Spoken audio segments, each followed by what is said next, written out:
नमस्कार दोस्तों, स्वागत है आपका आपके अपने यूट्यूब चैनल मन ऑफ स्टोरीज में। ये कहानी है बेटियों का नसीब और उसका ये अंतिम पार्ट है। इससे पहले 4 पार्ट पहले आ चुके हैं और अगर आपने वो पार्ट नहीं देखे हैं तो उनका लिंक आपको नीचे डिस्क्रिप्शन बॉक्स में और ऊपर आई बटन में मिल जाएगा। वहां जाकर के आप वो सारी कहानी पढ़ लीजिएगा और ये अंतिम पार्ट है। तो चलिए इस अंतिम पार्ट को शुरू करते हैं। 2 महीने वो दिल्ली में रही थी और रिया की बहुत अच्छा लगा था। वो कोशिश करती थी कि रिया की ज्यादा से ज्यादा हेल्प करे। नीति दीदी से भी उसकी दोस्ती हो गई थी। एक दिन तो उसकी बात सुनकर रिया हैरान ही रह गई। रिया भाभी, एक बात कहूँ? हाँ हाँ बोलो ना।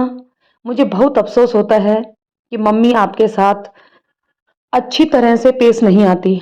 उन्होंने आपको बहुत दुख दिए हैं। मुझे शर्म आती है। कैसे आपके दहेज का सामान सीमा दीदी की शादी में दे दिया। दी की जगह अगर मैं होती तो साफ मना कर देती। नहीं नहीं नव्या, मेरी और आपकी चीजें कोई अलग थोड़ी है। नहीं भाभी, मुझे बहुत अफसोस है। मम्मी ने आपको इतना परेशान किया, भगवान भी उन्हें कभी माफ नहीं कर सकेगा। और भाई बहुत ही कमजोर शख्सियत के इंसान हैं।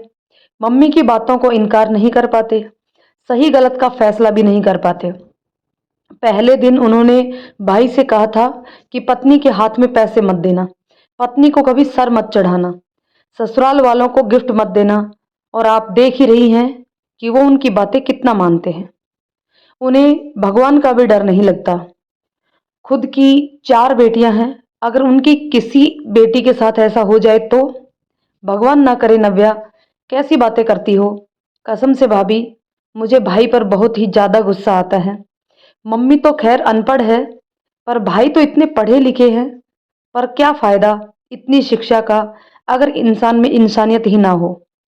आज इतने सालों बाद रिया को ऐसा लगा जैसे उसके जख्मों पर कोई मरहम लगा हो। कोई तो है जो उसे समझता है कि उसके साथ ज्यादती हुई है। नव्या के आने से घर का माहौल भी काफी अच्छा हो गया था। वह लोग कभी कभी शाम में घूमने भी जाते। एक दिन रमन ने शॉपिंग पर जाने के लिए गाड़ी भेजी तो वो भी भाभी के मायके भी गए और वहां बड़ी भाभी आई हुई थी। रिया तो बहुत डर रही थी, पर नव्या ने समझाया कि आप इतनी परवाह ना करें। आखिर किस बात पर उन्हें अकड़ है। गाड़ी आपकी है और आप उसे इस्तेमाल भी कर सकती हैं। रिया और नव्या को घर आते आते शाम हो गई। रिया का डर के कारण बहुत बुरा हाल था, पर नव्या ने समझाया कि भाभी आप बिल्कुल भी फिक्र ना करें, कुछ नहीं होगा। और सचमुच रमन ने देरी से आने की वजह तो छोड़ो, ये भी नहीं पूछा कि वो लोग कहाँ गए थे। और जिस दिन नव्या गई, रिया बहुत उदास हो गई थी। उसकी वजह से घर में कितनी रौनक थी। रमन भी अच्छा व्यवहार करने लगे थे। समय गुजरता गया। अब परी स्कूल जाने लग गई थी और नेहा को भी प्ले स्कूल में एडमिशन करवा दिया गया था। रिया को जरा सुकून मिला तो रमन की मां ने एक नई रट लगा दी कि मुझे तो एक पोता चाहिए। रिया को अब और बच्चों की ख्वाहिश नहीं थी, मगर रमन के लिए तो माँ की बात पत्थर पर पड़ी लकीर के समान थी। वो उनकी बात कैसे मना कर सकते थे। वो दिल्ली में नहीं थी, पर फिर भी उनके आदेश का खौफ रिया पर डंडे की तरह बरसता रहता था।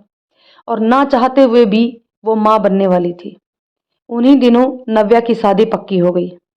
रिया का दिल चाहता था कि कहे कि लड़के का उसके परिवार का अच्छी तरह पता करे। नव्या बहुत प्यारी है, मगर ना तो उससे किसी ने पूछा और न ही बताया। वो तो बस ईश्वर से प्रार्थना ही कर सकती थी। 2 माह के अंदर रिश्ता तय हुआ और शादी की तारीख भी तय हो गई। रिया को बहुत उल्टियां हो रही थी और चक्कर भी आते रहते थे। वह बहुत कमजोर हो गई थी, पर नव्या की शादी में जाना जरूरी था। बल्कि रिया खुद महीने भर पहले ही जाना चाहती थी। जिंदगी में पहली बार रमन ने कहा, 1 महीने पहले जाने वाली हालत तो नहीं है तुम्हारी।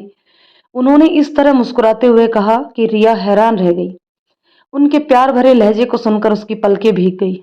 पर रमन, वहां काम कौन करेगा? और भी बहुत लोग हैं काम को। काम हो जाएगा, तुम्हें आराम की जरूरत है।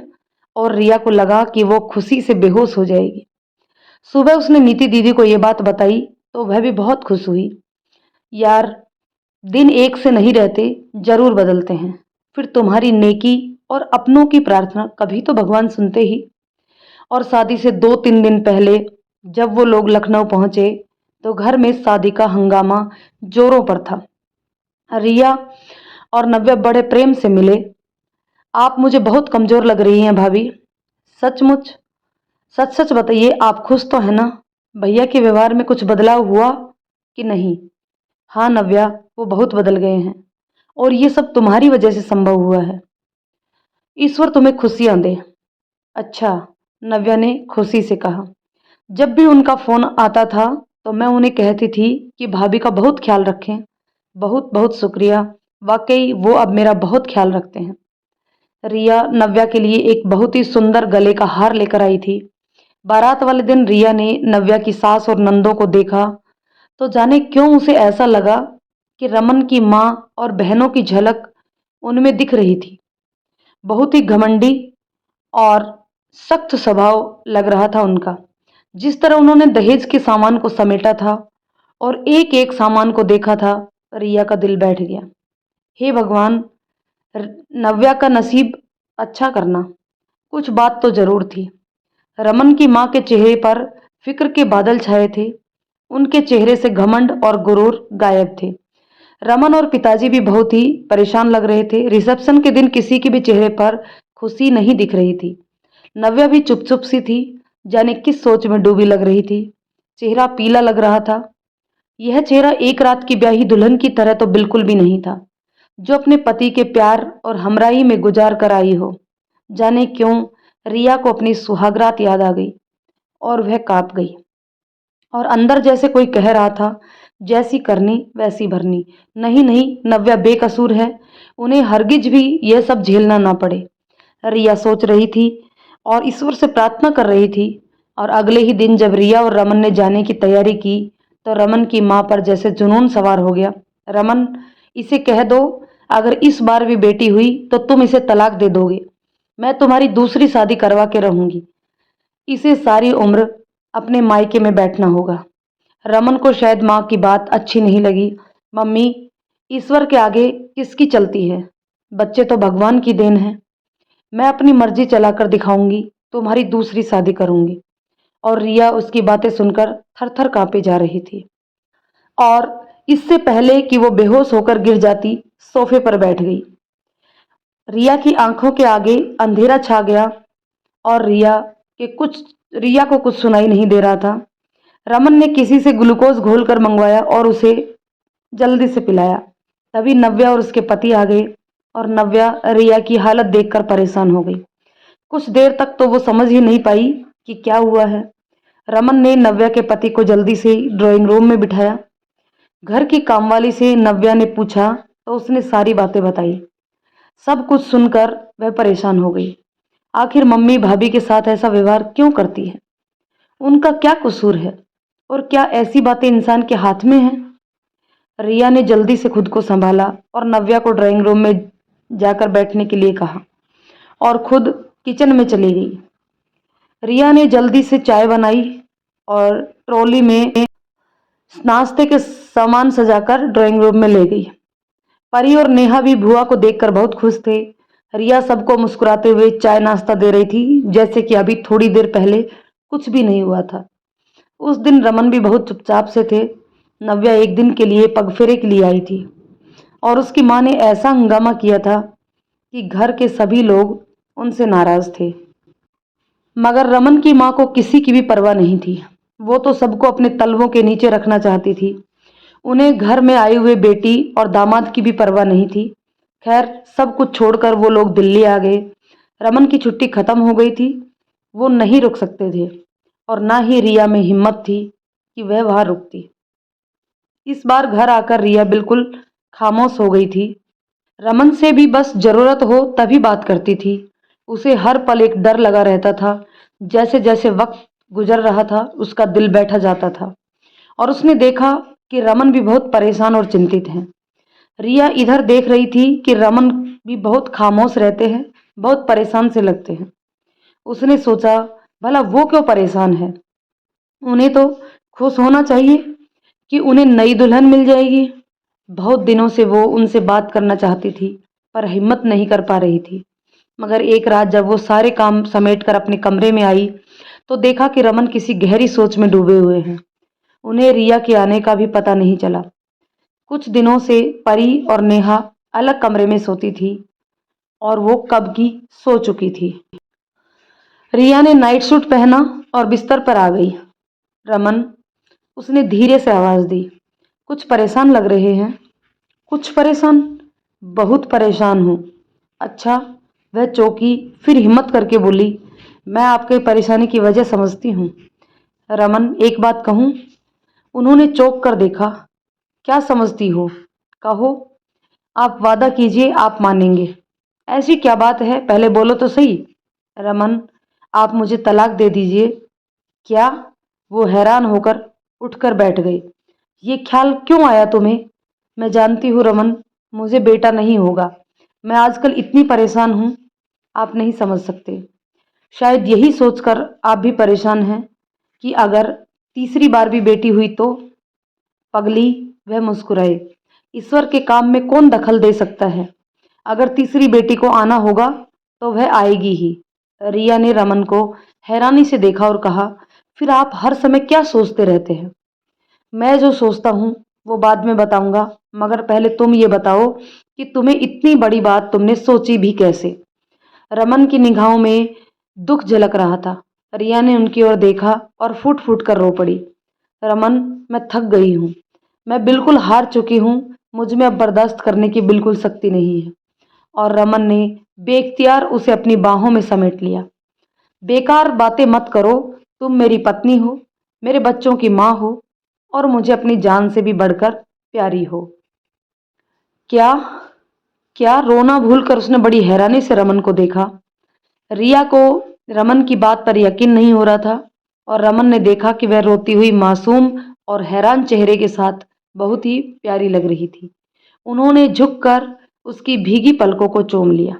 रिया, मैं सच सच कहूँ तो बहुत दिनों से मैं अपने ही जमीर की अदालत में खुद को गुनहगार पा रहा हूँ।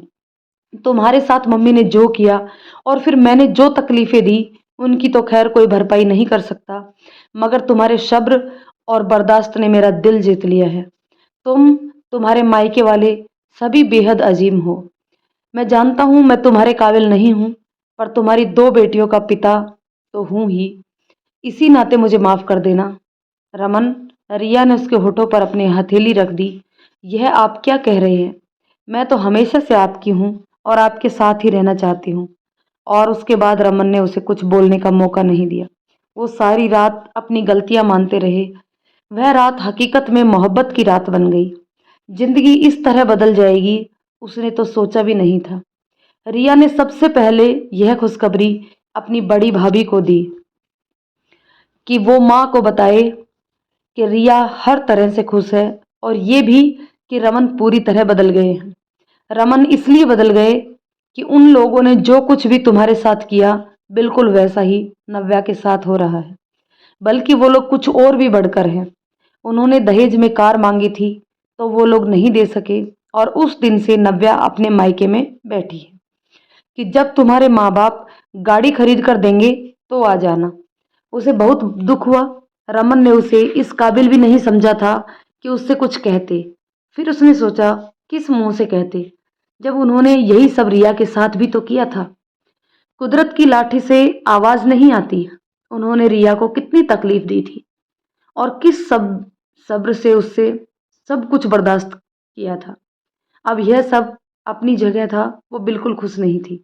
नव्या के लिए उसे बहुत बुरा लग रहा था। वह जो पूरे परिवार में सबसे अच्छी थी, बहुत प्यारी आदतें रखती थी, उस बेगुनाह को सजा मिल रही थी। माँ के बुरे कर्मों की सजा उस मासूम को क्यों मिली? शायद उसकी माँ की आंखें खोलने के लिए। रिया सोचे जा रही थी। उस रात उसने रमन को टटोलने के लिए कहा, रमन, नव्या अपने पति के साथ आई नहीं। उनका हनीमून ट्रिप या आने का प्रोग्राम ही नहीं बना। हनीमून? तुम हनीमून की बात कर रही हो, यहाँ उनके तलाक की बात हो रही है। इतनी बड़ी बात हो गई और आपने कुछ बताया ही नहीं। क्या बताता तुम्हें? तुम सिवाय परेशान होने के क्या कर सकती थी? मगर वजह क्या है? रिया ने सब कुछ जानते हुए भी पूछा, क्योंकि वो रमन के मुंह से सुनना चाहती थी। वजह वही है। रमन हिचकिचाए। क्या? बताइए ना। बस यार यूं समझ लो जो कुछ हमने तुम्हारे साथ किया वही नव्या के साथ हो रहा है। क्या? उसके साथ तो बहुत कुछ हुआ था। वो सुनना चाहती थी कि नव्या के साथ क्या हुआ है। यार पापा ने उन्हें गाड़ी देने का वादा किया था। पापा ने अपनी गाड़ी बेचकर और कुछ रकम मिलाकर उन्हें कार देने का वादा किया था। पर वो लोग बड़ी गाड़ी चाहते हैं। आजकल तो गाड़ियां बहुत महंगी हो गई हैं। रमन, हमारी गाड़ी कितने में बिक जाएगी? क्यों? इसे बेचकर आप नव्या को गाड़ी खरीद कर दे दीजिए। नहीं रिया, अब इतना भी जलील मत समझो मुझे। नहीं रमन, अगर नव्या की जिंदगी की खुशियों की कीमत हमारी गाड़ी है तो इसमें कोई हर्ज नहीं। आप कोशिश कीजिए, हम बाद में कोई छोटी गाड़ी खरीद लेंगे। भगवान जानते हैं रिया, गाड़ी की डिमांड मेरी तरफ से नहीं थी। वो तो मम्मी को जुनून सवार था। मैं तो अपने दिल से बहुत शर्मिंदा हुआ था। और रिया को किसी सफाई की जरूरत नहीं थी। वो ये अच्छी तरह जानती थी कि उन्होंने अपनी मम्मी का कितना साथ दिया था। इस वक्त वह कोई बात नहीं सोचना चाहती थी। रमन ने गाड़ी बहुत अच्छी कंडीशन में रखी थी, इसलिए अच्छे दाम पर बिक गई। फिर रमन के पापा के कार के को बेचकर मिली रकम को मिलाकर बहुत अच्छी गाड़ी खरीदी गई। उन दिनों रिया को सफर करने से मना किया था डॉक्टर ने। फिर भी वो लखनऊ जाने के लिए तैयार हो गई। उसे बहुत खुशी महसूस हो रही थी। आज उसे एहसास हो रहा था कि सही मायने में किसी के काम आना क्या होता है। लेकिन रमन खुश नहीं थे। उन्हें आज रिया के भाइयों का ख्याल आ रहा था, जिन्होंने कदम कदम पर रिया की शादीशुदा जिंदगी को संभालने के लिए सहारा दिया था। और रिया को रमन का ये रूप अच्छा लग रहा था। लखनऊ पहुंचते पहुंचते रात हो गई। रमन की माँ बहुत कमजोर लग रही थी। नव्या को जब सारी बातें पता चली तो उसने बुरी तरह रोना शुरू कर दिया। बड़ी मुश्किल से रिया ने उसे चुप कराया। उसे तो पहले ही अपनी भाभी पर होने वाली ज्यादती का एहसास था। उसे पता था उसकी भाभी कितनी अच्छी है, और अब तो जैसे रिया की अच्छाइयों के आगे वो नतमस्तक हो गई। अगले ही दिन नव्या के ससुराल वाले आकर उसे ले गए। नव्या के पति का चेहरा दमक रहा था और रिया जानती थी कि नव्या और सबके दिल पर क्या गुजर रही है। रमन की माँ को जिंदगी ने ऐसा आईना दिखाया था कि उसके सारे कस बल निकल कर रह गए थे। उस दिन पहली बार रमन ने रिया से कहा, चलो रिया, तुम्हारे मायके चलते हैं। लेकिन गाड़ी तो नहीं है। वो हिचकिचाई। कोई बात नहीं, हम टैक्सी कर लेंगे। और जब रिया अचानक अपने मायके पहुंची तो सब हैरान हो गए। सबकी खुशी देखते ही बन रही थी। रिया ने बताया, इस बार हम हवाई जहाज से आए हैं। डॉक्टर ने सफर के लिए मना किया था ना, इसलिए। भाभी ने उसे शक की नजर से देखा तो उन्हें उसकी बात पर यकीन नहीं आ रहा था। मगर रिया के चेहरे पर जैसी इत्मीनान और खुशियों की दमक थी कि उन्होंने सोचा ईश्वर उसे हमेशा खुश रखे। रमन उस रात वहीं रुक गए थे और सब लोग बहुत खुश थे।